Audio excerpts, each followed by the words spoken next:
দাও খোদা দাও আমায় আবার ওমর দারাজ দিল। দাও খোদা দাও আমায় আবার ওমর দারাজ দিল। দাও আলীর মতো বীর সেনানী, আলীর মতো বীর সেনানী সাজাতে নিখিল। দাও খোদা দাও আমায় আবার ওমর দারাজ দিল। আসসালামু আলাইকুম ওয়া রাহমাতুল্লাহি ওয়া বারাকাতুহু। ইন্নাল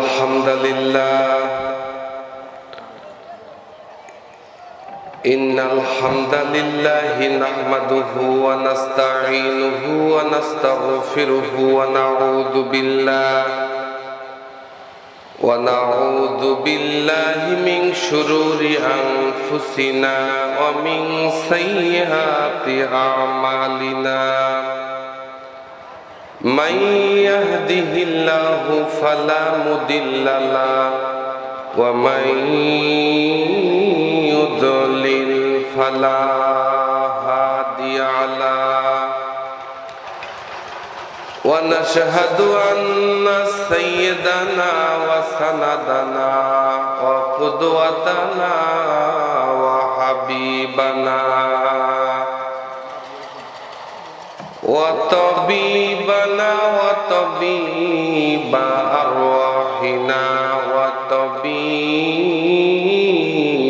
কুলুবিনা ওয়া মাওলানা মুহাম্মাদান আবদুল্লাহি ওয়া রাসূলুহু আল্লাযী আরসালাল্লাহু তাআলা বিল হাক্কি বাশীরাও ওয়া নাযীরা ওয়া দাঈয়ান ইলাল্লাহি বিইذনিহি ওয়া সিরাজাও ওয়া কমারাম মুনীরা। فقد قال الله تعالى في شان رسوله। সবাই কণ্ঠ ছেড়ে দিয়ে শয়তানের ওয়াসওয়াসা থেকে বাঁচার জন্য আল্লাহর কাছে মোনাজাত করছি। আউযু বিল্লাহি মিনাশ শাইতানির রাজীম।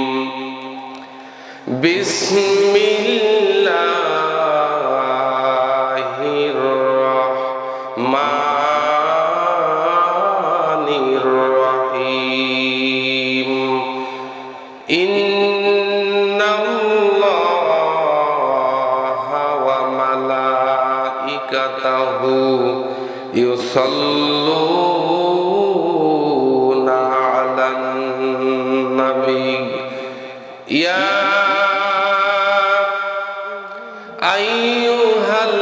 আইয়ুহাল্লাযীনা আমানু সাল্লু আলাইহি ওয়া সাল্লিমু তাসলিমা।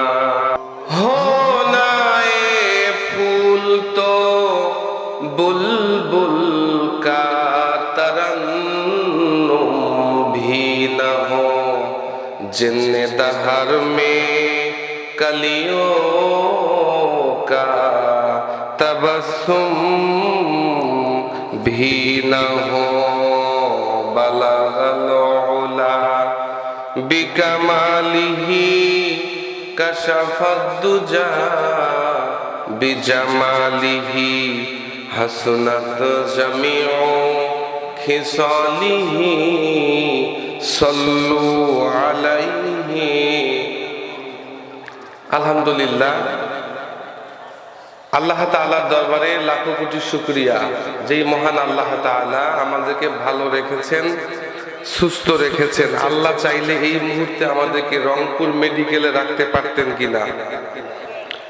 তো যেই আল্লাহ আমাদেরকে জবান দিলেন, হেঁটে আসার শক্তি দিলেন, যেই আল্লাহ আমাদেরকে সুস্থ রাখলেন, যেই আল্লাহ পশু পাখি না বানিয়ে আমাদেরকে মানুষ বানাইলেন, সর্বোপরি আল্লাহ চাইলে আমাদেরকে হিন্দুর ঘরে জন্মানোর একটা সুযোগ করে দিতেন, কিন্তু সেইটা না করে আল্লাহ আমাদেরকে মুসলিম হিসেবে কবুল করেছেন।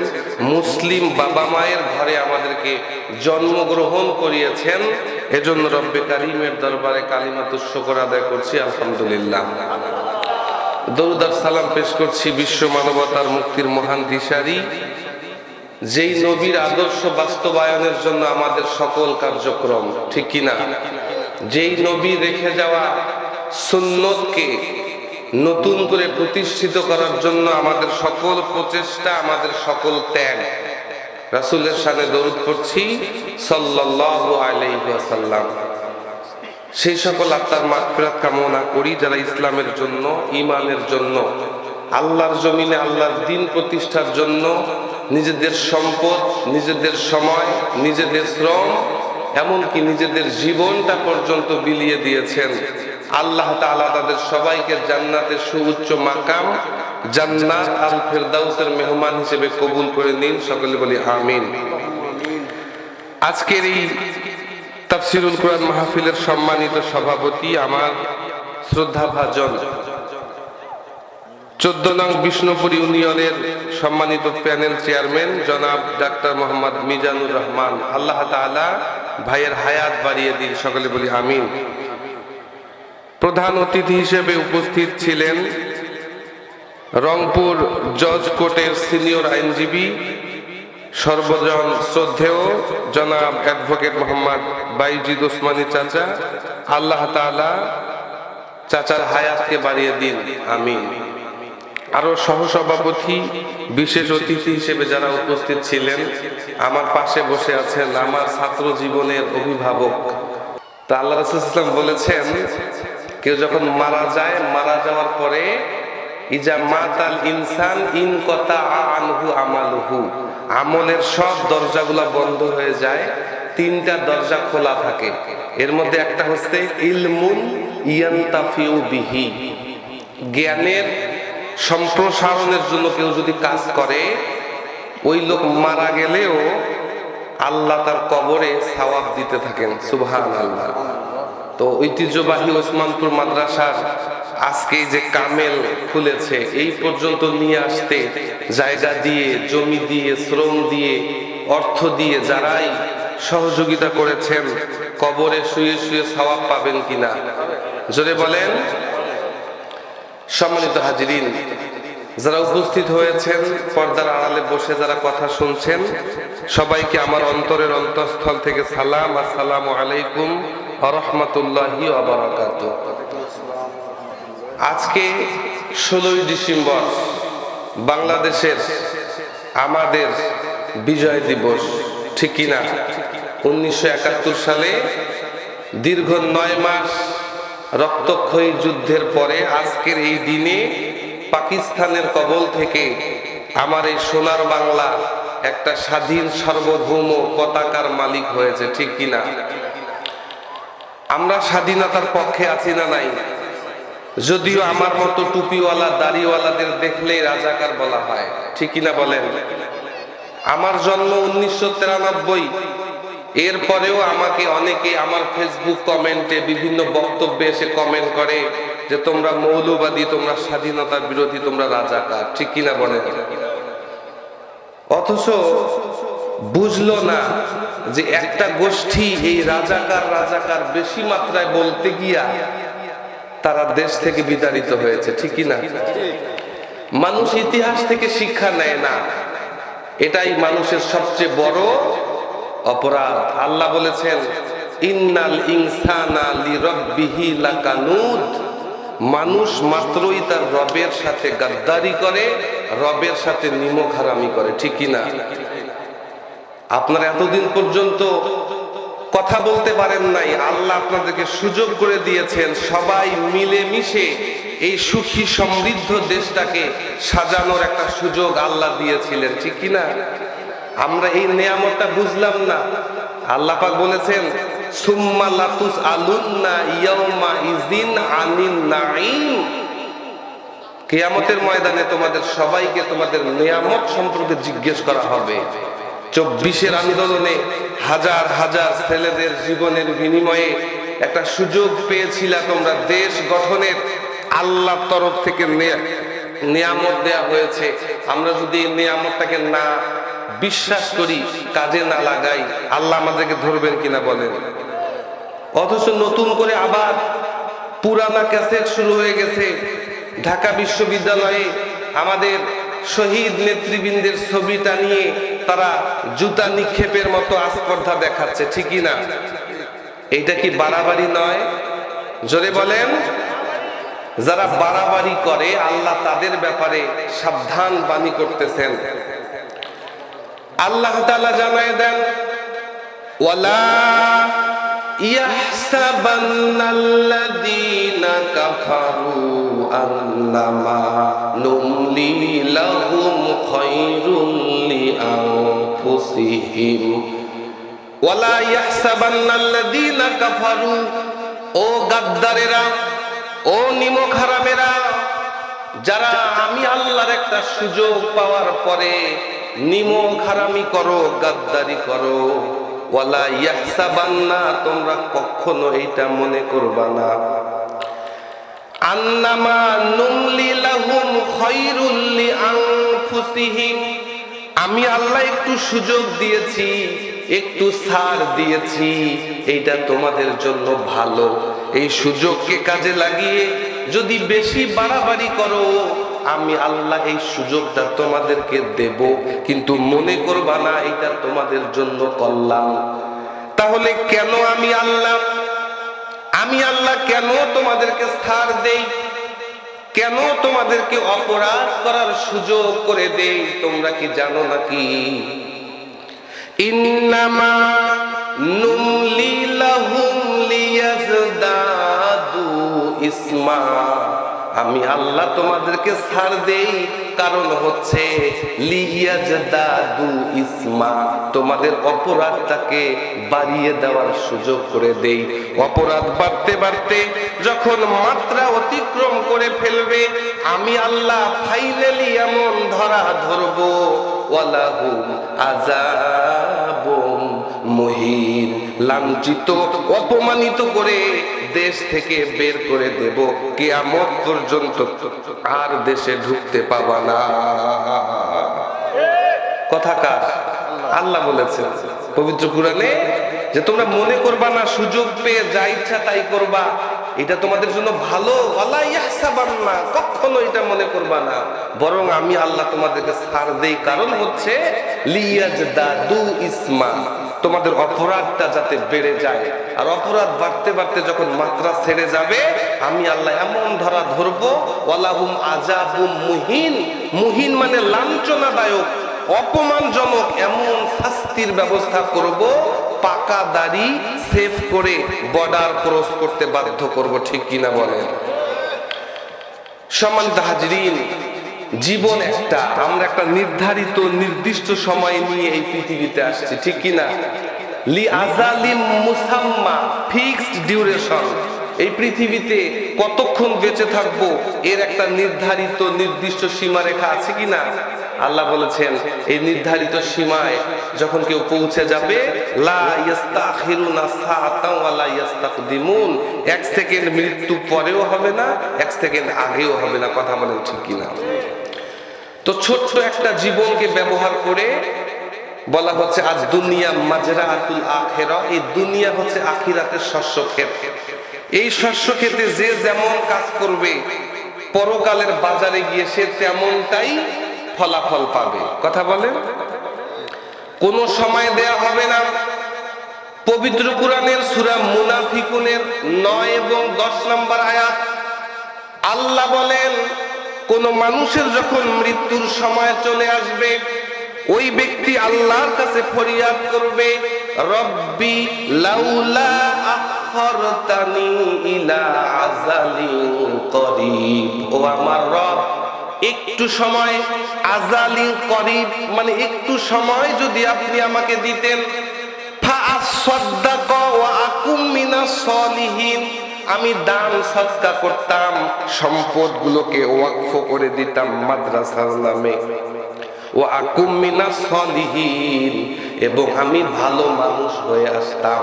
আল্লাহ বলেন ওয়ালাই ইউআখিরাল্লাহু নাফসান ইযা জাআ আজালুহা, কোন ব্যক্তির আজাল মানে মৃত্যুর সময়টা যখন চলে আসবে, এক সেকেন্ড পরিমাণ সময় দেয়া হবে না। এই ছোট্ট জীবনকে কাজে লাগিয়ে যারা ভালো কাজ করবে তারা আমার জান্নাতের মেহমান হবে, আর যারা গাদ্দারি করবে, যারা সময়ের অবমূল্যায়ন করবে, সময়ের যারা অপচয় করবে, তারা আমার জাহান্নামের বাসিন্দা হবে। বলেন নাউজুবিল্লাহ। তাহলে জীবন একটা, এই জীবনকে কাজে লাগিয়ে কেউ ওসমান হাদি হবে আর কেউ ওবায়দুল কাদের হবে, ঠিক কিনা? এই যে ওসমান হাদি আজকে থেকে 1 বছর আগেও আমরা তাকে চিনতাম না, ঠিক কিনা বলেন? অথচ কি একটা কাজ করলো জাতির জন্য, দেশের জন্য, একটু অবদান রাখলো। সারা বাংলাদেশের লক্ষ লক্ষ মানুষ মুনাজাতে চোখের পানি ফেলে তার জন্য কান্না করতেছে, ঠিক কিনা? সুতরাং ছোট্ট একটা জীবন, আল্লামা সাইদি বলতেন 50 বছর বিড়ালের মতো বেঁচে থেকে লাভ নাই, 1 ঘন্টা সিংহের মতো বাঁচতে চাই, ঠিক কিনা? এই ওসমান হাদি গুলিবিদ্ধ হওয়ার মাত্র কয়েকদিন আগে একটা সাক্ষাৎকার আপনারা দেখেছেন। সে বলেছে আমি যদি 5 বছর বেঁচে থেকে 50 বছরের কাজ করতে পারি তো 5 বছরই আমার জন্য শ্রেষ্ঠ, আর 50 বছর বেঁচে থেকে আমি যদি কিচ্ছু না করতে পারি ওই জীবন আমি চাই না, ঠিক কিনা? সুতরাং জীবন একটা, আমাদেরকে আমল করতে হবে। আমরা আমল করতে পারি না, মুয়াজ্জিনের আজান আমাদের কানে আসে না, মাইকের আওয়াজ আমাদের কানে যায় না। আল্লাহ বলেন অথচ কিয়ামতের ময়দানে সন্তানকে দেখলে মানুষ পালিয়ে যাবে, বাবাকে দেখলে পালিয়ে যাবে, মাকে দেখলে পালিয়ে যাবে। কথা কার? পবিত্র কুরআনুল কারীমের 22 নম্বরে একটা সূরা আছে, সূরার নাম সূরা হজ। 1 এবং 2 নম্বর আয়াত আরো ভয়ঙ্কর কথা আল্লাহ আমাদেরকে মনে করাই দিলেন। আল্লাহ বলতেছেন ইয়া আইয়ুহান নাসুত্তাকু রাব্বাকুম ইন্না যালজালাতাস সাআতি শাইউন আযীম ইয়াউমা তারাউনাহা তাযহালু কুল্লু মুরদিআতিন আম্মা আরদাআত ওয়া তাদাউ কুল্লু যাতি হামলিন হামলাহা ওয়া তারান নাসা সুকারা ওয়া মা হুম বিসুকারা ওয়ালাকিন্না আযাবাল্লাহি শাদীদ।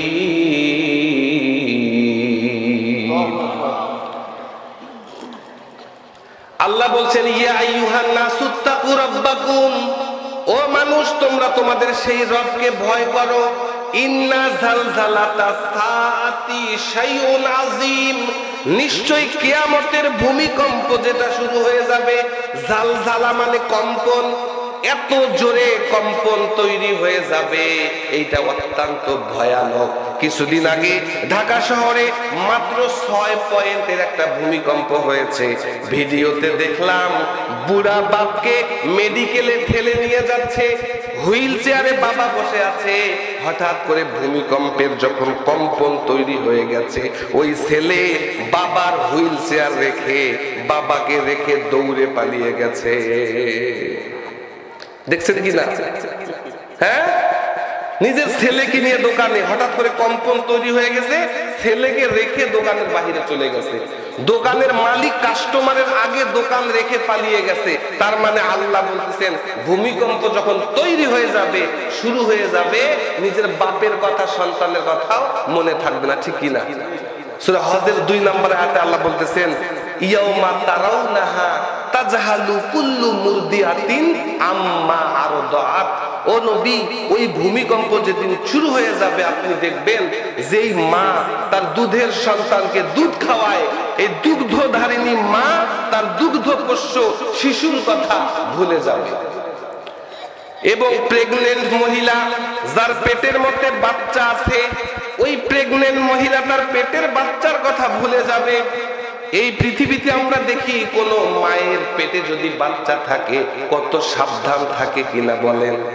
রিকশাওয়ালাকে বলে, বাবা 50 টাকার ভাড়া 100 টাকা দেব, বিট দেখে দেখে যাবি, ভাঙ্গা রাস্তা দিয়ে যাবি না, মেইন রোড দিয়ে ঘুরে যাবি, ভাড়া লাগলে বাড়ায় দেব। কাত হয়ে শুইতে পারে না, চিত হয়ে শুইতে পারে না, কত সাবধানতা অবলম্বন করে পেটের বাচ্চার জন্য, ঠিক কিনা বলেন। অথচ 22 নম্বর সূরার 2 নম্বর আয়াতে আল্লাহ বলছেন, ও নবী, কিয়ামতের ভূমিকম্প যখন তৈরি হয়ে যাবে আপনি দেখবেন মা তার দুধের সন্তানের কথা ভুলে যাবে। পৃথিবীতে যেই মায়ের সন্তান দুধ খায়, হাজারো কাজে কর্মে ব্যস্ত থাকুক, সন্তান কানলে মা কি কাজ করে নাকি দৌড়ে চলে যায়? অথচ এই মা তার দুধের সন্তানের কথা ভুলে যাবে এবং তার পেটের বাচ্চার কথাও ভুলে যাবে।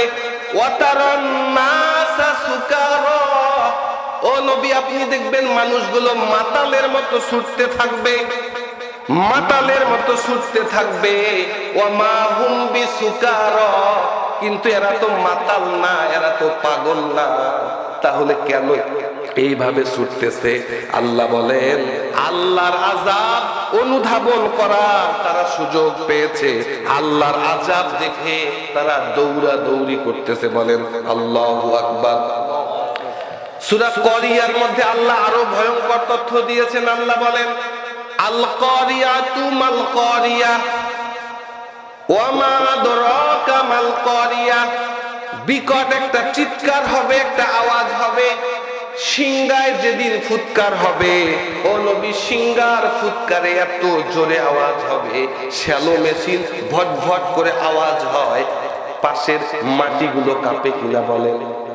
কি পানি জমে থাকে, পানিগুলো টকবক করতে থাকে, ঠিক কিনা? আল্লাহ বলতেছেন, আল করিয়া মাল করিয়া, বিকট আওয়াজ হবে, আর এই আওয়াজে ভূমিকম্প তৈরি হয়ে যাবে। ওয়ামা আদরাকা মাল করিয়া, ও নবী, আপনি কি চিন্তা করতে পেরেছেন? আপনার কি ধারণাতে ওইটা আছে যে এই চিৎকারটা কত বড় হবে? ইয়াউমা ইয়াকুনুন নাসু কাল ফারাশিল মাবসুস ওয়া তাকুনুল জিবালু কাল ইহনিল মানফুস। আল্লাহ বলেন, ইয়াউমা ইয়াকুনুন নাসু কাল ফারাশিল মাবসুস। ফারাশ মানে উই পোকা, মাবসুস মানে বিক্ষিপ্ত। ও নবী, মানুষগুলো বিক্ষিপ্ত পঙ্গপালের মতো ছুটতে থাকবে। এখন পর্যন্ত এই খিয়ারপাড়ায় মাটির বাড়ি আছে না নাই? আমি তো বড় হইলাম মাটির বাড়িতে, এখন না হয় দালানে থাকি। গরমের সময় মাটির বাড়ির নিচ থেকে উই পোকা বের হতো কিনা বলেন? বের হয়ে কে কোন দিকে যাবে হুঁশ নাই। পরের দিন সকালবেলা লক্ষ লক্ষ ডানা এবং উই পোকা মাটিতে পড়ে আছে, ঠিক কিনা? আল্লাহ বলেন, ইয়াউমা ইয়াকুনুন নাসু কাল ফারাশিল মাবসুস। মানুষ এরকম বিক্ষিপ্ত পঙ্গপালের মতো ছুটতে থাকবে। ওয়া তাকুনুল জিবালু কাল ইহনিল মানফুস। জিবালুন মানে পাহাড়, পাহাড়গুলো ধুলিত তুলার মতো উঠতে থাকবে। শিমুল ফুল এইখান থেকে 10 মাইল দূরেও যদি একটা শিমুল গাছ থাকে, ওইখানের একটা তুলা যখন জ্যৈষ্ঠের ওই খরা রোদের মধ্যে শিমুল ফুলের তুলাগুলা উঠতে উঠতে 10 মাইল এই দিকে আসে কিনা বলেন? আল্লাহ বলতেছেন, ওয়া তাকুনুল জিবালু কাল ইহনিল মানফুস। ও নবী, আপনি দেখবেন ওই দিন পাহাড়গুলো ধুলিত তুলার মতো উঠতে থাকবে, উঠতে থাকবে। অন্য আয়াতে আল্লাহ বলেছেন, আকাশগুলো ফেটে ফেটে পড়বে, জমিনগুলো ধূলিসাৎ হয়ে যাবে, কিচ্ছু আর থাকবে না। আর ওই দিন বিভীষিকাময় দিনে মা তার সন্তানকে ফেলে পালিয়ে যাবে, বাবা তার সন্তানকে ফেলে চলে যাবে, ভাই ভাইকে দেখলে পরিচয় দেবে না, সবাই নিজে বাঁচার জন্য ইয়া নাফসি ইয়া নাফসি বলে চিৎকার করতে থাকবে। বলেন আল্লাহু আকবার। এই জন্য আল্লাহ আমাদেরকে সাবধান করতেছেন। আল্লাহ আমাদেরকে সবচাইতে বেশি ভালোবাসেন। আল্লাহর চাইতে আমাদের ভালোবাসার মানুষ আর কেউ আছে নাকি? হাদিসে আসছে দয়া মায়া ভালোবাসাকে আল্লাহ তাআলা 100 ভাগ করেছেন। এই 100 ভাগ দয়া মায়ার 1 ভাগ পৃথিবীর সব মানুষের মধ্যে, প্রাণীর মধ্যে আল্লাহ বন্টন করে দিয়েছেন। এই 1 ভাগের অংশ পেয়েছে মুরগি।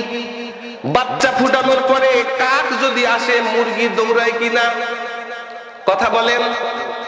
পাখি ঠোঁটের মধ্যে খাবার নিয়া, ওই যে বাসার মধ্যে ছোট ছোট বাচ্চাগুলো আছে, ঠোঁট দিয়া খাবার খাওয়ায় কিনা?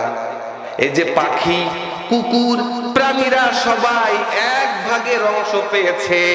নবী বলেন, যেই আল্লাহর কাছে 99 ভাগ দয়া মায়া ভালোবাসা আছে, ওই আল্লাহ তার বান্দাদেরকে সবচাইতে বেশি ভালোবাসেন। সুবহানাল্লাহ বলবেন না?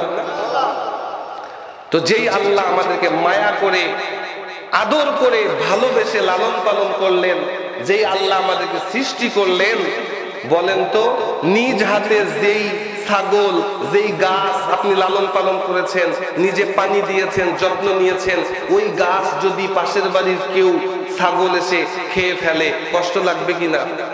নিজের বাড়ির পোষা কুত্তাটাকেও কেউ যদি মারে, আপনি বলেন চিল্লাবেন কিনা? কথা বলে না। আমার কথা বোঝেন না? তো যেই আল্লাহ মায়ের পেটে আপনার খাবারের ব্যবস্থা করলেন, মায়ের পেটে আমাদেরকে কে খাওয়াইছে? কথা বলেন। আল্লাহ বলেন পবিত্র কুরআনের 23 নম্বর সূরা মুমিনুনের শুরুর দিকে আল্লাহ বলেছেন, ইন্না খলাকনাল ইনসানা মিন নুতফাতিন আমশাজ।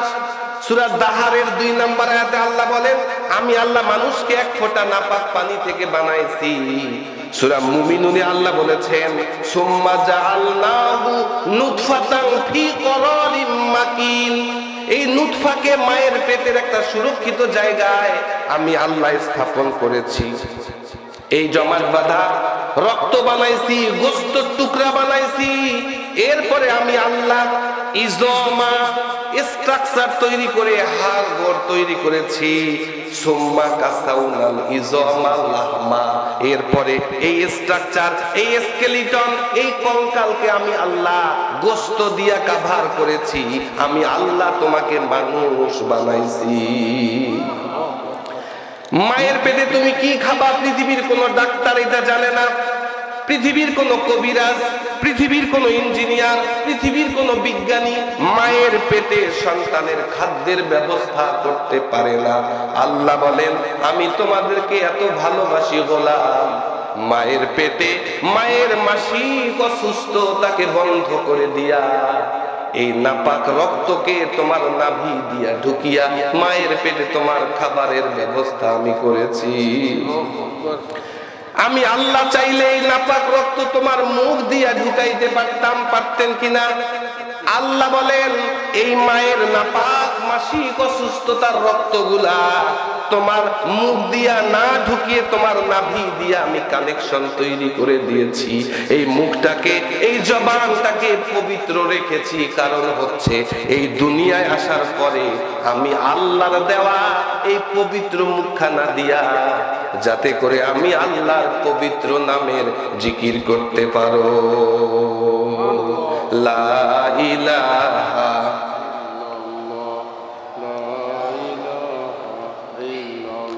লা ইলাহা ইল্লাল্লাহু মুহাম্মাদুর রাসূলুল্লাহ। তাহলে আল্লাহ আমাদেরকে সবচাইতে বেশি ভালোবাসেন। সেই আল্লাহ চান না এত দয়া করে, এত মায়া করে, এত ভালোবেসে যেই বান্দাকে আমি বানাইলাম ওই বান্দা জাহান্নামে যাক, এইটা আমি আল্লাহ কখনো চাই না। ঠিক কিনা বলেন? এই জন্য আল্লাহ আমাদেরকে সাবধান করে দিচ্ছেন, ও গোলামেরা, তোমাদেরকে আমি বললাম কিয়ামত যখন শুরু হয়ে যাবে কেউ কারোর কোনো খোঁজ রাখার সুযোগটা পর্যন্ত পাবে না। সুতরাং দুনিয়ায় থাকতে সাবধান হওয়ার দরকার আছে কিনা যদি বলেন। আল্লাহ বলেছেন ওয়াত্তাকু ইয়াওমান লা তাজি নাফসুন আন নাফসিন শাইআ। সূরা বাকারার শুরুর দিকে আল্লাহ বলেছেন, ও বান্দারা তোমরা ওই আল্লাহকে ভয় করো, ওই দিনকে ভয় করো যেই দিন কেউ কারোর কোনো উপকারে আসবে না। ওয়ালা ইকবালু মিনহা শাফায়া, কোনো সুপারিশ কবুল করা হবে না, কোনো সুপারিশ গ্রহণ করা হবে না। ওয়ালা ইউখাযু মিনহা আদলুন, কোনো ঘুষ, কোনো উৎকোচ, কোনো বিনিময় দিয়া ওই দিন পার হইতে পারবা। এই পৃথিবীতে অপরাধ করলে টাকাওয়ালারা টাকা দিয়ে পার পায় কিনা কথা বলেন। একই বিচার গরিবের ক্ষেত্রে একরকম, বড় লোকের ক্ষেত্রে আরেক রকম, ঠিকই না? বড় লোকের মেয়ে পালিয়ে গিয়ে বিয়া করে, কোথায় কি করে কোনো খোঁজ নাই, কেউ বলেও না। আর গরিবের মেয়ের নামে যদি একটু কোনো রিপোর্ট পাইছে মেম্বার চেয়ারম্যানেরা, আমার মেম্বার চাচা বসে আছে, বিচার কি কম না বেশি কথা বলেন? তাইলে টাকা দিয়া বিচার চেঞ্জ হয়ে যায়। আল্লাহ বলতেছেন ওয়াত্তাকু ইয়াওমান, ওই দিনকে ভয় করো, লা তাজি নাফসুন আন নাফসিন শাইআ, যেদিন কেউ কারোর কোনো উপকারে আসবে না। ওয়ালা ইউকবালু মিনহা শাফায়া, কোনো সুপারিশ, কোনো কি বলে এটাকে লবিং কোনো কাজে আসবে না। ওয়ালা ইউখাযু মিনহা আদলুন, কোনো ঘুষ কাজে আসবে না। অনেক পীর সাহেবেরা বলে যে পীর সাহেব সুপারিশ করবে, বলে কিনা বলে কিনা? সূরা বাকারার একটা আয়াত সব মসজিদে লটকানো থাকে, নাম হচ্ছে আয়াতুল কুরসি। কি নাম? আল্লাহ আয়াতুল কুরসির মধ্যে বলেছেন মান যাল্লাযী ইয়াশফাউ ইনদাহু ইল্লা বিইজনি। আল্লাহ প্রশ্ন করেছেন মান যাল্লাযী, এমন কোন সত্তা আছো, এমন কোন বাপের বেটা আছো, ইয়াশফাউ সুপারিশ করবা, ইনদাহু আল্লাহর নিকটে, ইল্লা বিইজনিহি আল্লাহর অনুমতি ছাড়া। আর এটা তাফসিরে আসছে কিয়ামতের ময়দানে আল্লাহর কুদরতি আলিশান দরবারে আল্লাহ কেবলমাত্র একজন ব্যক্তিকে সুপারিশ করার সুযোগ দেবেন, তিনি হচ্ছেন আমার আপনার নবী মুহাম্মদ সাল্লাল্লাহু। তাহলে আল্লাহর নবী আপনার আমার নামে সুপারিশ করতে পারবে, এই ইখতিয়ার নবীর আছে কিনা? আল্লাহর নবী কিয়ামতের ময়দানে দেখবেন তার অনেক উম্মতকে ফেরেশতারা জাহান্নামের দিকে নিয়ে যাচ্ছে। আল্লাহর নবী কুদরতি কদমে সিজদায় পড়ে কাঁদতে থাকবেন। আল্লাহ বলবেন হাবিব আজকে তো আপনার কান্নার দিন না, পৃথিবীতে অনেক কান্না করেছেন, তায়েফের ময়দানে কান্না করেছেন, উহুদের ময়দানে, বদরের প্রান্তরে কান্না করেছেন, আজকে তো আপনার কাঁদার দিন না, আপনি তো সাইয়্যিদুল কাওনাইন, আজকের বাদশা হচ্ছেন আপনি, ঠিক কিনা? তাহলে কেন কান্না করেন? নবী বলেন রব্বুল আলামিন আমি দেখলাম আমার কিছু উম্মতকে ফেরেশতারা ধাক্কাতে ধাক্কাতে জাহান্নামের দিকে নিয়ে যাচ্ছে। আল্লাহ বলবেন হাবিব আপনাকে অনুমতি দিলাম, আপনি আপনার সব উম্মত গুলোকে জান্নাতে নিয়ে যান। সুবহানাল্লাহ। আম্মা জান হযরত আয়েশা বলেন ইয়া রাসূলুল্লাহ ইয়া হাবিবাল্লাহ, কিয়ামতের ময়দানে লক্ষ লক্ষ নবীর কোটি কোটি উম্মতের মধ্যে আপনি আপনার জান্নাতি উম্মত গুলোকে কিভাবে বাছাই করবেন? আল্লাহর নবী বলে আয়েশা রে, তোমার যদি একটা ঘোড়া থাকে, এই ঘোড়ার কপালটা যদি কালো থাকে, তোমার যদি একটা কালো ঘোড়া, কপালের মধ্যে যদি একটা সাদা দাগ থাকে, এই সাদা কপালওয়ালা ঘোড়াটা যদি হাজার হাজার কালো ঘোড়ার মাঝে হারিয়ে যায়, তুমি কি তোমার ঘোড়াকে বাঁচতে পারবা কিনা? বাঁচা যাবে? আমার ঘোড়ার কপাল সাদা আর কোটি কোটি কালো ঘোড়ার মাঝে হারিয়ে গেছে, আমি কি আমার ঘোড়াকে চিনতে পারবো? আল্লাহর নবী বলেন আমার যেই উম্মতরা নামাজ আদায় করত, আমার যেই উম্মতরা ঠান্ডার দিনে ওযু করে নামাজ আদায় করত, তাদের ওযুর পানি যেই যেই জায়গা পর্যন্ত পৌঁছে যাবে, কিয়ামতের ময়দানে ওই জায়গাগুলো থেকে ঈমানের নূর চমকাতে থাকবে। এই ইমানের নূরের চমক দেখে আমি আমার জান্নাতি উম্মতগুলোকে বাছাই করব। কিন্তু সবাই কিন্তু সুপারিশ পাবে না। এক শ্রেণীর উম্মত নামাজ পড়বে, রোজা রাখবে, হজ করবে, দাড়ি রাখবে, চেহারা থেকে আতরের ঘ্রাণ বের হবে, কিন্তু কিয়ামতের ময়দানে আল্লাহর নবী ওই উম্মতের বিরুদ্ধে আল্লাহর দরবারে মামলা দায়ের করবে। কথা বোঝা গেছে? নামাজ পড়ছে, রোজা রাখছে, সব করছে, একটা কাজ করে নাই, এই জন্য আল্লাহর নবী ওই উম্মতের বিরুদ্ধে আল্লাহর দরবারে মামলা দায়ের করবে। কথা কার? পবিত্র কুরআন বের করবেন 25 নম্বর সূরা, সূরার নাম সূরা ফুরকান, 30 নম্বর আয়াত। এই পৃথিবীতে এই যে কোরআন, এই কোরআন কি তাবিজের কিতাব নাকি আইনের কিতাব? কথা বলেন। এই কোরআন আইনের কিতাব। আল্লাহ বলেছেন ওয়ামা আনজালনা আলাইকাল কিতাবা বিল হাক্কি লিতাহকুমা বাইনান নাসি বিমা আরাকাল্লাহ। আল্লাহ বলেন ও নবী, ইন্না আনজালনা আলাইকাল কিতাবা বিল হক, এই যে কিতাব আমি হক সহকারে, সত্য সহকারে, লা রাইবা ফি, এই কিতাবের মধ্যে কোনো সন্দেহ নাই, আছে নাকি? এই কিতাব নাজিল করেছি লিতাহকুমা বাইনান নাসি বিমা আরাকাল্লাহ, যাতে করে আপনি আল্লাহর রায় অনুযায়ী, আল্লাহর মত অনুযায়ী, আল্লাহর নির্দেশ অনুযায়ী তাহকুমা মানে হুকুম করতে পারেন, বিচার করতে পারেন। বাইনান নাস মানে মানুষের মাঝে, তার মানে কোরআন দিয়া বিচার করতে হবে। হুকুম কার? কথা বলেন।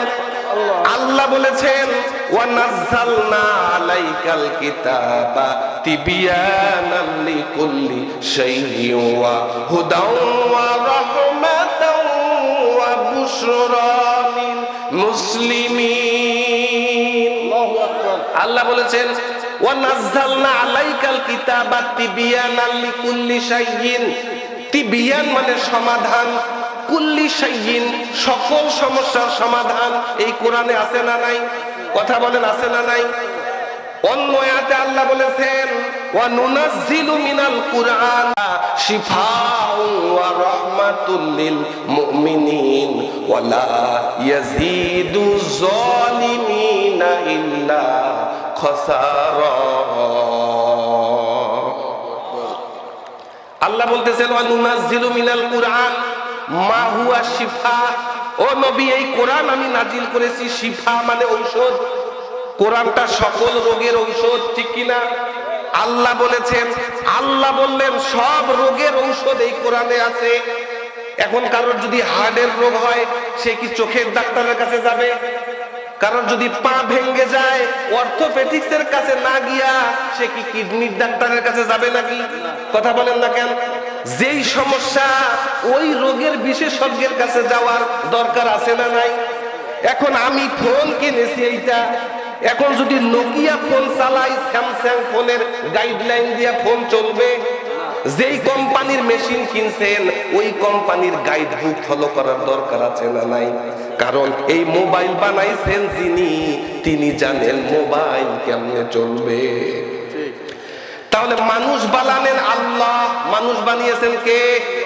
আল্লাহ বলেছেন আলা লাহুল খলকু ওয়াল আমরু, এই সৃষ্টি আমার, আইন চলবে কার? আল্লাহ। ইনিল হুকমু ইল্লা লিল্লাহ, হুকুম দেওয়ার, আইন দেওয়ার, বিধান দেওয়ার মালিক কেবলমাত্র কে? আল্লাহ বললেন ওয়া নুনাজ্জিলু মিনাল কুরআনি মা হুয়া শিফা, এই কোরআনটা হচ্ছে ঔষধ। কাদের জন্য ঔষধ? লিল মুমিনিন, মুমিনদের জন্য ঔষধ। আল্লাহ বললেন ওয়ালা ইয়াজিদু যালিমিনা ইল্লা খাসারা, যারা জালেম এই ঔষধ তাদের ভালো লাগবে না, তাদের ভিতরে চুলকানি শুরু হয়ে যাবে। ঠিক কথা কার? আল্লাহ। আমার বাপের ওসমানপুর মাদ্রাসার প্রিন্সিপালের। আল্লাহ বলছে ওয়ালা ইয়াজিদু যালিমিনা ইল্লা খাসারা, খাসারা মানে যন্ত্রণা। কারণ এই কোরআন হচ্ছে আলো, কোরআনটার নাম কি? আলো। আলোর আরবি হচ্ছে নূর। আল্লাহ বলেছেন কদ জাআকুম মিনাল্লাহি নূরুন ওয়া কিতাবুম মুবিন, ও নবী, আমি আপনার উপরে সুস্পষ্ট একটা কিতাব নাজিল করেছি। এই কিতাবটা হচ্ছে নূর, অন্ধকার দূরীভূত করার জন্য আলোর দরকার আছে কিনা? কিন্তু শিয়াল, বেজি যারা মানে রাতের বেলায় শিকার করে, তাদেরকে আলো ভালো লাগবে?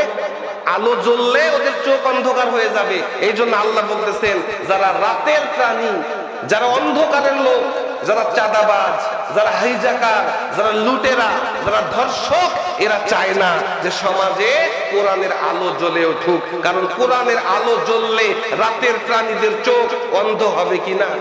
কথা বলেন। এই জন্য আল্লাহ বললেন, ওয়ালা ইয়াজিদু যালিমিনা ইল্লা খাসারা, যারা জালেম তাদের অন্তরে যন্ত্রণা তৈরি হয়ে যাবে। এই জন্য এরা কোরআন শুনতে দেবে না, কোরআনের দাওয়াত দিতে দেবে না। মহিলাদেরকে বাসায় যদি কেউ দাস দিতে যায় বাধা দেবে, মসজিদে কোরআন তালিম করলে বাধা দেয়। ঘটনা আছে না নাই? এইটা এখন না, আগেও ছিল, এখনো আছে, ঠিক কি না? আল্লাহ বলেন কিয়ামতের আগে এইটা হবে। আর আইয়ামে জাহিলিয়ায় এরা আইন জারি করেছে, লা তাসমাউ লিহাযাল কুরআনা ওয়ালগাউ ফিহি লাআল্লাকুম তাগলিবুন। খবরদার, লা তাসমাউ লিহাযাল কুরআন, এই কোরআন শুনতে যাইও না। ওয়ালগাউ ফিহি, বরঞ্চ যেখানে কোরআন শোনাবে, কোরআনের তালিম দেবে, কোরআনের দাস দেবে, কোরআন ক্লাস হবে, ওইখানে বাধা দিবা। লাআল্লাকুম তাগলিবুন, তাহলেই তোমরা সফল হবা। যদি এইটা চলতে দাও, তাহলে কোরআনের আলো যদি জ্বলে ওঠে, তোমরা আর টিকতে পারবে না, ঠিক কিনা? তাহলে আল্লাহ বললেন এই কোরআনটা হচ্ছে ঔষধ। এখন আমরা এইটাকে ঔষধের কিতাব বানাইলাম, ঠিকই আছে, কিন্তু সেটা হলো ঝাড়ফুঁকের কিতাব। কিসের কিতাব? হ্যাঁ, আমরা ঝাড়ফুঁকের কিতাব বানাইলাম। আর আল্লাহ বলতেছেন এই কিতাব আমি নাজিল করেছি লিতাহকুমা বাইনান নাস, যাতে করে মানুষের মাঝে আপনি বিচার করতে পারেন। আর জালিমদের জন্য এটা ভালো লাগবে না। কারা জালিম, এই পরিচয় আমার আপনার আল্লাহ দিয়েছেন। সুবহানাল্লাহ। জালিম কারা? পবিত্র কোরআনের 5 নাম্বার সূরা, সূরার নাম সূরা মায়েদা, 45 নাম্বার আয়াতের শেষের অংশে জালিম কারা আল্লাহ পরিচয় দিচ্ছেন। আল্লাহ বলেন, ওয়া মাল্লাম ইয়াহকুম বিমা আনজালাল্লাহু ফাউলাইকা হুমুজ যালিমুন। আল্লাহু আকবার। ও নবী, ওয়া মাল্লাম ইয়াহকুম বিমা আনজালাল্লাহ, আমি আল্লাহ যা নাজিল করেছি, যারা এই কোরআনের আইনকে মানে না, যারা শরিয়া আইনকে বিশ্বাস করে না, যারা কোরআনের আইন রাষ্ট্রে প্রতিষ্ঠিত হোক এটা চায় না, ফাউলাইকা হুমুজ যালিমুন, এরা হচ্ছে পৃথিবীর বুকে সবচাইতে বড় জালেম। সুতরাং আমি বলেছিলাম নবীর সুপারিশ আমাদের দরকার, কিন্তু এক শ্রেণীর মানুষের বিরুদ্ধে নবী মামলা দায়ের করবে, যারা এই কোরআনকে অবমূল্যায়ন করবে, যারা কোরআনকে মনে করবে যে 2026 সালে কোরআনের আইন আর চলে না। এটা 1500 বছর আগে চলতো, এখন আধুনিক সমাজে কোরআন দিয়া দেশ চলতে পারে না, কোরআন দিয়া সংসদ চলতে পারে না। কোরআনটা হচ্ছে সানসেটে রাখার কিতাব, কেউ মারা গেলে মাথার কাছে বসে পড়ার কিতাব, খতম তারাবিতে খতম দেওয়ার কিতাব, আর ফজরের নামাজের পরে আয়াতুল কুরসি আর সূরা হাসর পড়ার কিতাব। কথা বলেন। যারা কোরআনকে অবমূল্যায়ন করবে, যারা কোরআনকে সেকেলে মনে করবে, পরিত্যক্ত পরিত্যাজ্য মনে করবে, কিয়ামতের ময়দানে আল্লাহ রাসূল ওই ব্যক্তির বিরুদ্ধে আল্লাহর দরবারে মামলা দায়ের করবে। নাউজুবিল্লাহ। মামলা দায়ের করে কি বলবে আল্লাহর নবী? আল্লাহ এই কথা বলে দিলেন 25 নাম্বার সূরা, বাসায় গিয়ে দেখবেন 30 নাম্বার আয়াত। ওয়া ক্বালার রাসূলু ইয়া রাব্বি ইন্না কওমি ইত্তাখাযু হাদাল কুরআনা মাহজুরা। ওয়া ক্বালার রাসূল, রাসূল আল্লাহর দরবারে বলবে, ইয়া রাব্বি, ও আমার রব, ইন্না কওমি, এই যে আমার কওম, এই যে আমার জাতি, এই যে আমার উম্মত, ইত্তাখাযু হাযাল কুরআন, এরা এই কোরআনটাকে গ্রহণ করেছিল মাহজুরা, পরিত্যক্ত পরিত্যাজ্য, সেকেলে অচল কিতাব মনে করেছে। কোরআন দিয়া যে রাষ্ট্র চলতে পারে এই শরিয়া আইনে তারা বিশ্বাস করে নাই। কথা বুঝছেন? কথা বলেন, নবীর সুপারিশ ছাড়া কেউ জান্নাতে যেতে পারবে? কিয়ামতের ময়দানে সূর্যটা মানুষের মাথার কাছে নেমে আসবে, সূর্যের তাপে মানুষের মাথার মগজগুলা টকবক করে ফুটতে থাকবে, মানুষ পানির তৃষ্ণায় পানি পানি বলে চিৎকার করতে থাকবে, এক ফোঁটা পানি দেওয়ার মতো আপনজন খুঁজে পাওয়া ওই দিন আপনার আমার নবী হাউজে কাউসারের পাশে হাউজে কাউসারের পানি নিয়ে দাঁড়িয়ে থাকবে। তার মানে হাউজে কাউসারের পানি আমাদের দরকার আছে কিনা?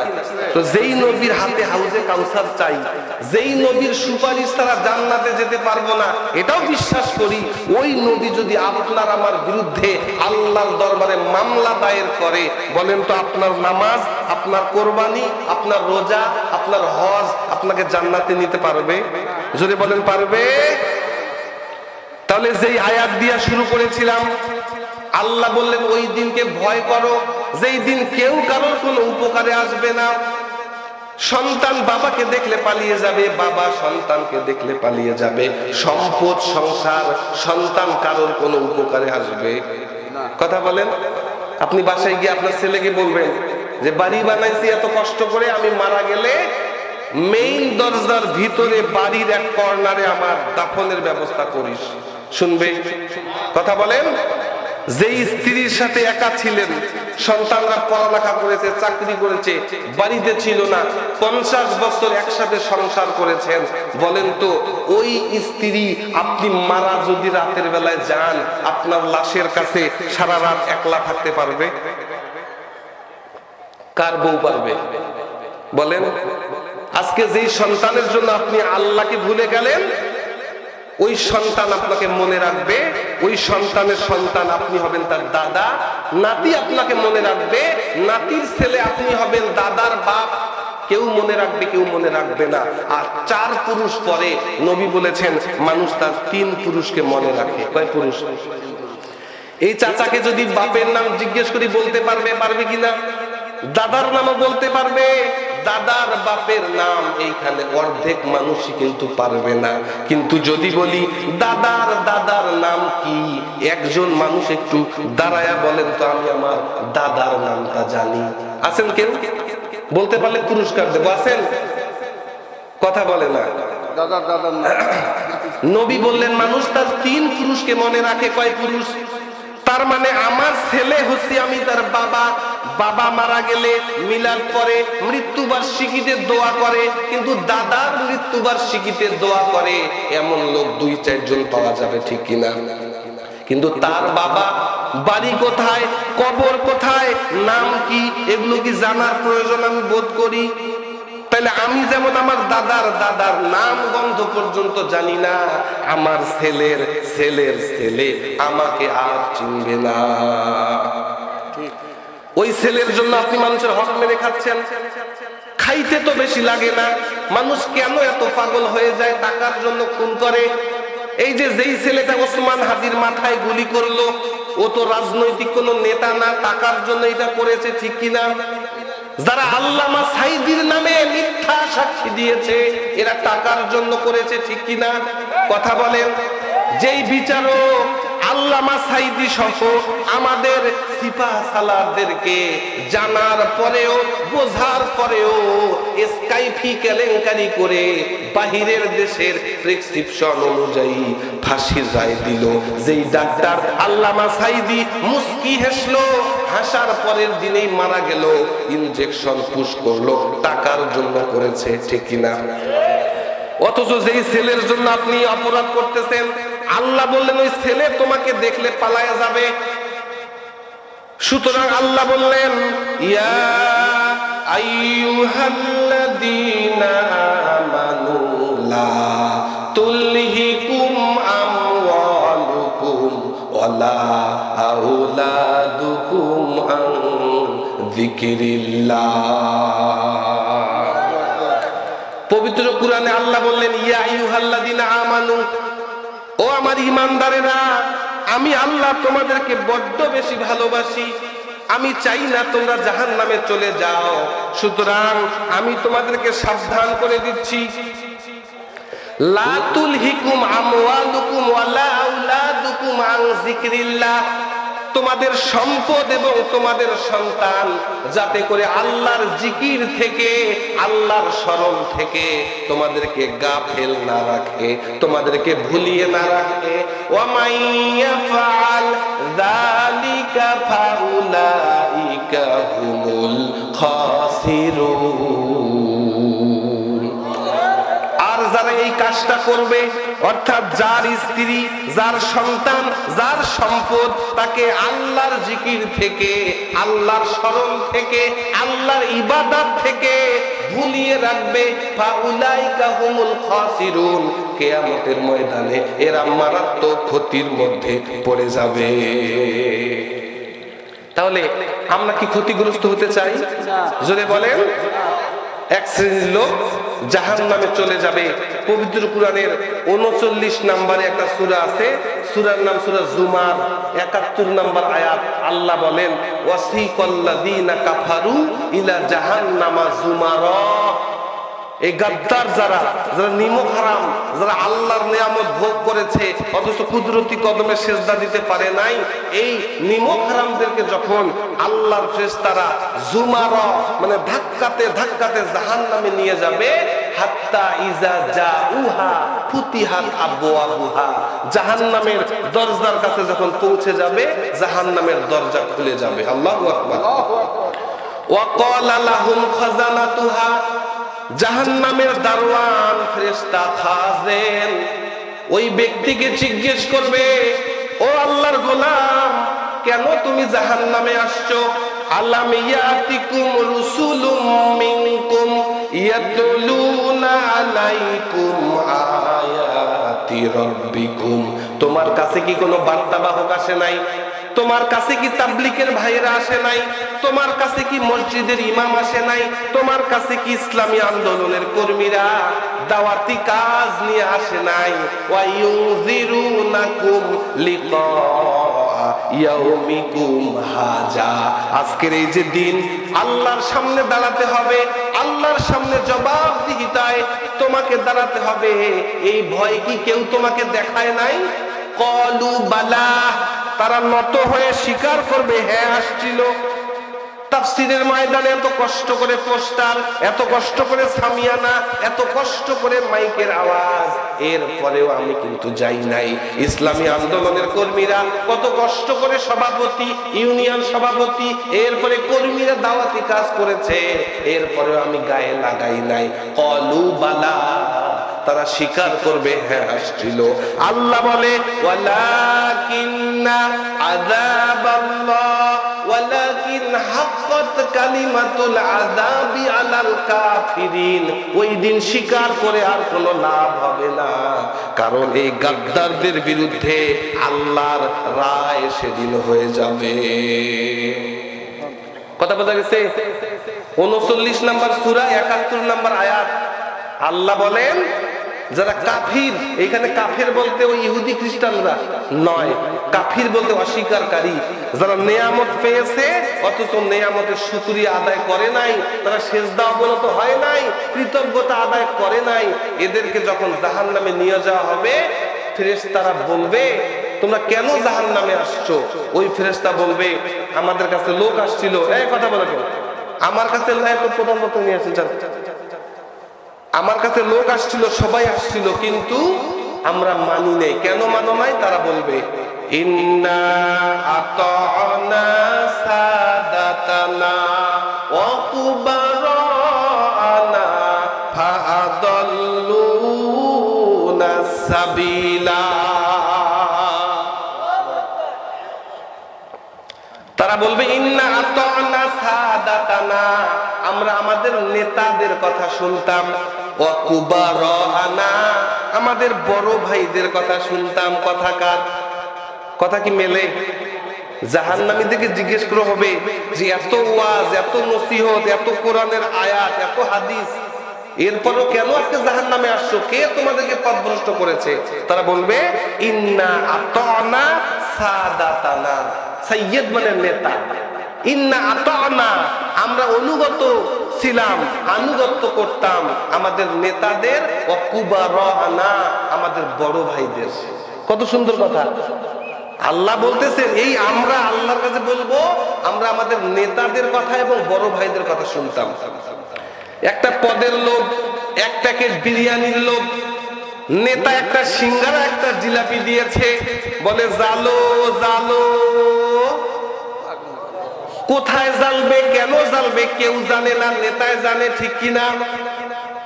এই জানোয়ারেরা এরা মিছিল করে, একটা দুইটা শিবির ধরো, সকাল বিকাল নাস্তা করো, বলে কিনা?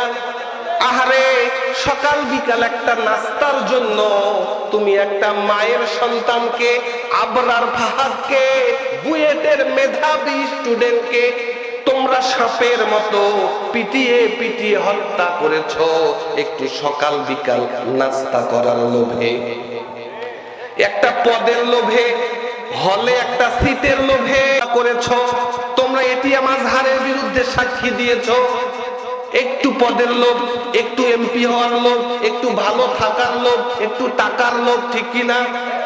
তোমরা এই যে নেতাদের কথায় অন্ধ হয়ে ভালো মন্দ বিচার না করে একটু পদ পদবীর লোভে তোমরা মানুষকে কষ্ট দিয়েছো, মানুষকে গুলি করেছো।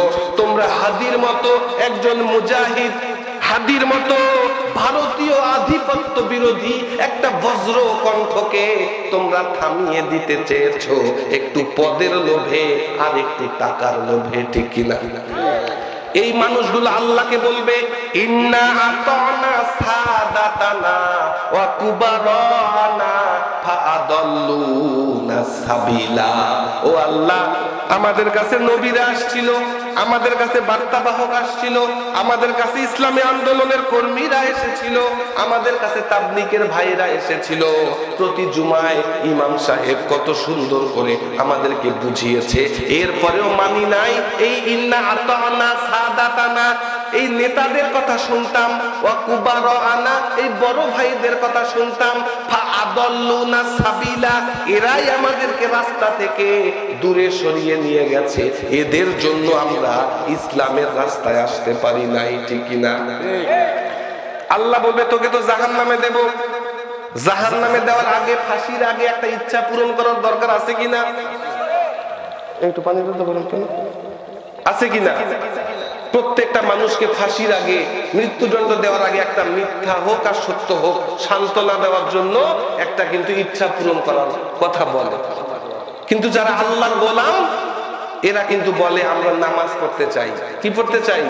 হযরতে খুবাইবের জীবনী পড়ে দেখেন, তাকে যখন বলা হলো মা তুরিদু, তুমি কি চাও ইয়া খুবাইব, তখন বলেছে উরিদু আন উসাল্লি রাকাতাইন, আমি 2 রাকাত নামাজ পড়তে চাই। আল্লাহু আকবার।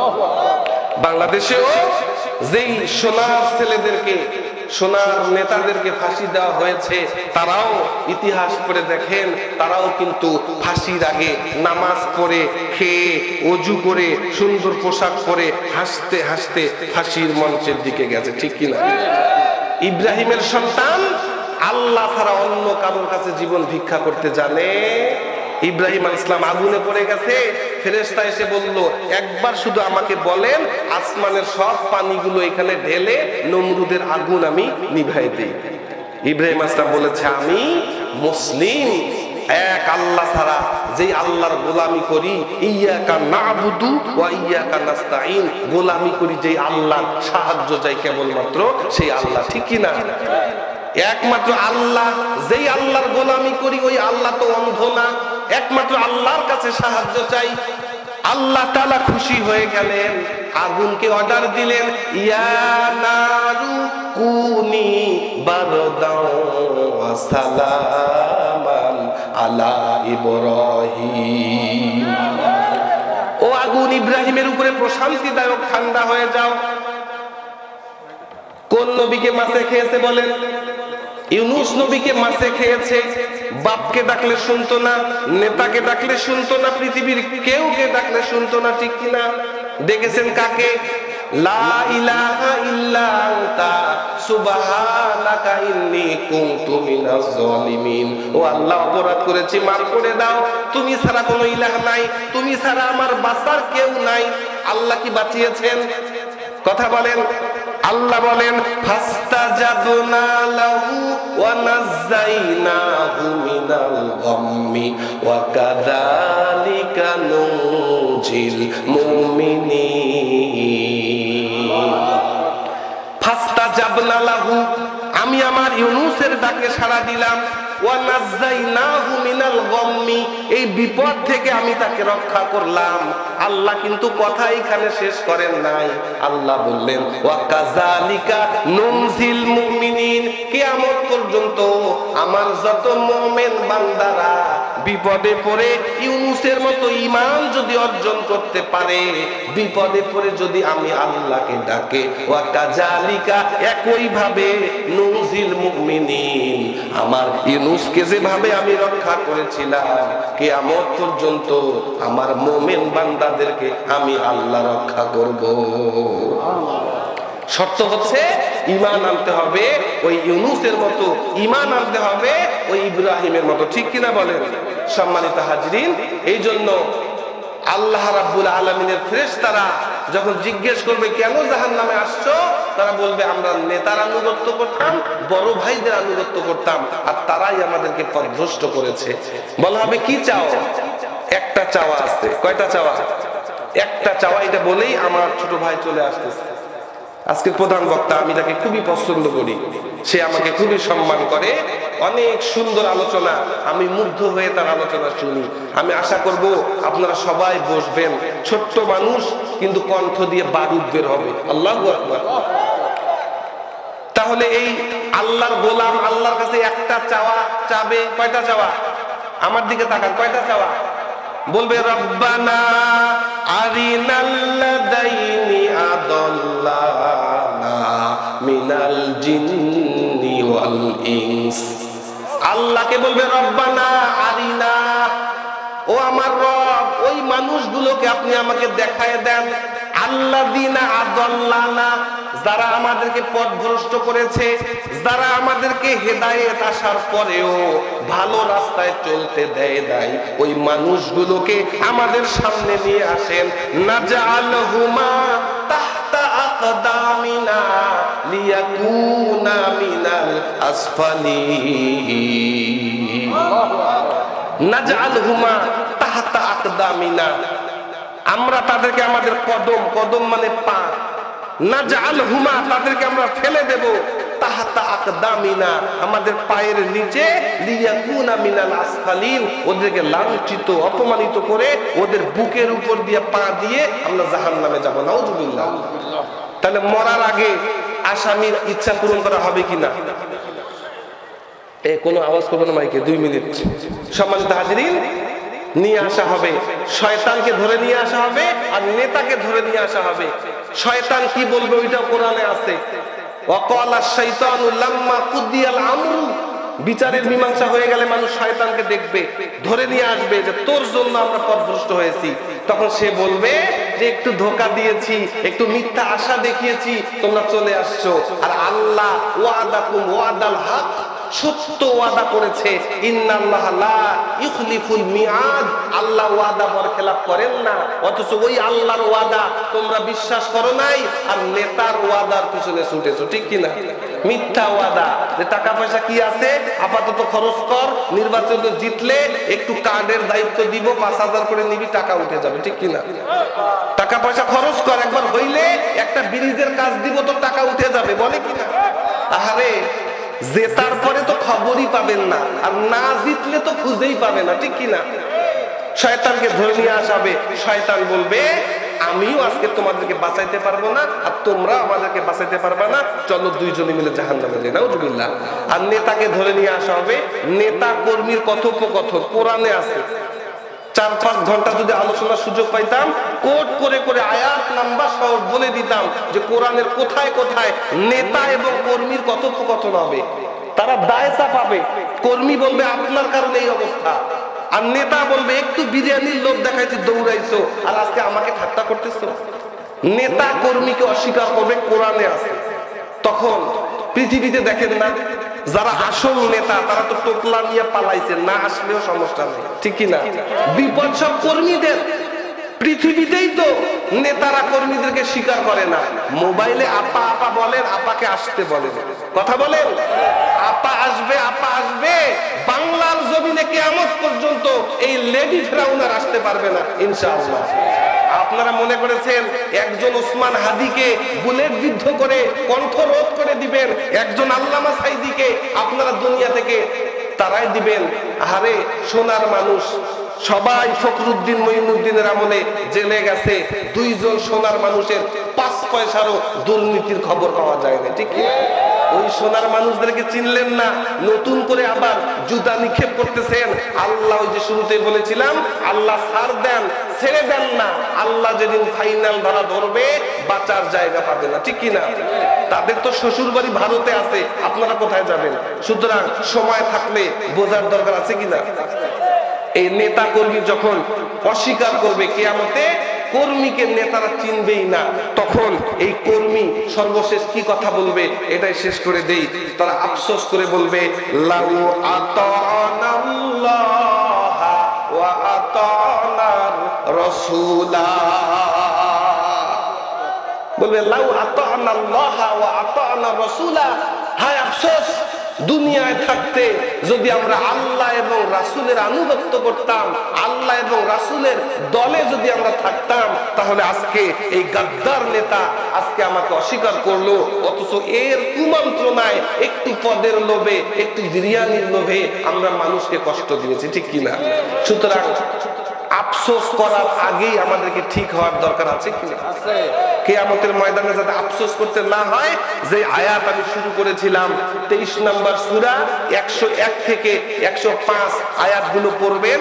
আরেক শ্রেণীর মানুষ তারা আমলনামা ডান হাতে পাওয়ার পরে তারা জান্নাতে চলে যাবে। আমরা আমলনামা ডান হাতে পাইতে চাই কিনা?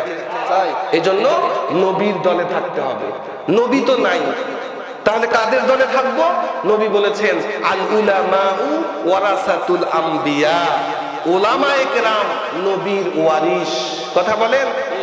আমার ওস্তাদ বেঁচে নাই, ওস্তাদের ছেলেকে দেখলে আমার মায়া লাগবে কিনা? আমার মামা বেঁচে নাই, মামাতো ভাইকে দেখলে মায়া লাগবে কিনা? ফুপু মারা গেছে, ফুফাতো ভাইকে দেখলে বা তার পরিবারের কাউকে দেখলে মায়া লাগবে কিনা? নবী বলেছেন, আল উলামাউ ওয়ারাসাতুল আম্বিয়া, ওলামায়ে কেরাম নবীদের ওয়ারিস। সুতরাং ওলামায়ে কেরামের কাতারে থাকা মানেই নবীর কাতারে থাকা, ঠিক কিনা? সুতরাং ওলামায়ে কেরাম যেই রাস্তায়, আমরাও সেই রাস্তায়। কারণ কিয়ামতের ময়দানে আল্লাহ বলেছেন, ইয়াউমা নাদউ কুল্লা উনাসিম বিইমামিহিম, প্রত্যেকটা মানুষকে আমি ইমাম সহকারে জাগ্রত করব। কোন নেতার পিছনে তুমি গিয়েছো, ওই নেতার সাথে তোমাকে তুলব। সুতরাং আমরা যদি আল্লামা সাইদির পিছনে উঠতে চাই নাকি ওবায়দুল কাদেরের পিছনে? আমরা কি তাকওয়াবান মানুষের পিছনে উঠতে চাই নাকি চাঁদাবাজদের পিছনে উঠতে চাই? সুতরাং সিদ্ধান্ত নেওয়ার সময় হয়তো সামনে চলে আসবে। আল্লাহ পাক আমাদেরকে সৎ মানুষ দেখে, সৎ নেতৃত্ব দেখে আল্লাহ বলেছেন, কুনু মা'আস সাদিকিন, সত্যপন্থীদের সাথী হও। অন্য আয়াতে বলেছেন, তাআওয়ানু আলাল বিররি ওয়াত তাকওয়া ওয়া লা তাআওয়ানু আলাল ইসমি ওয়াল উদওয়ান, যারা খোদাভীরু, যারা ভালো কাজ করে তাদেরকে সহযোগিতা করো, আর যারা চাঁদাবাজি প্রতিষ্ঠা করতে চায় তাদেরকে সহযোগিতা করো না, আল্লাহ বলেছেন। সুতরাং আল্লাহর হুকুম মানা ফরজ নাকি নফল? সুতরাং আমরা আল্লাহ ওয়ালাদের সাথে থাকবো, কোরআন ওয়ালাদের সাথে থাকবো, আলেম ওয়ালামাদের সাথে থাকবো। রাজি আছেন সবাই?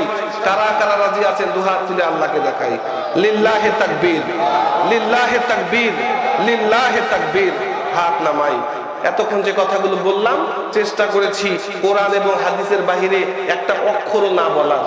আল্লাহ যতটুকু তৌফিক দান করেছেন আমি বলার চেষ্টা করেছি। কোনো কথায় যদি আপত্তি থাকে আমার ফোন নাম্বারে যোগাযোগ করবেন, আমি নাম্বার দিয়ে দেব, রেফারেন্স দিয়ে দেব। মামলা হামলা আপত্তি যা করার উপরওয়ালার নামে করবেন, আমার কোনো দোষ নাই, ঠিক কিনা? কারণ প্রত্যেকটা কথা কোরআন থেকে বলেছি। আল্লাহ বক্তা শ্রোতা সবাইকে আমল করার তৌফিক দান করেন। ওয়া আখিরি দাওয়ানা আনিল হামদুলিল্লাহ। আসসালামু আলাইকুম ওয়া রাহমাতুল্লাহি তাআলা ওয়া বারাকাতুহু।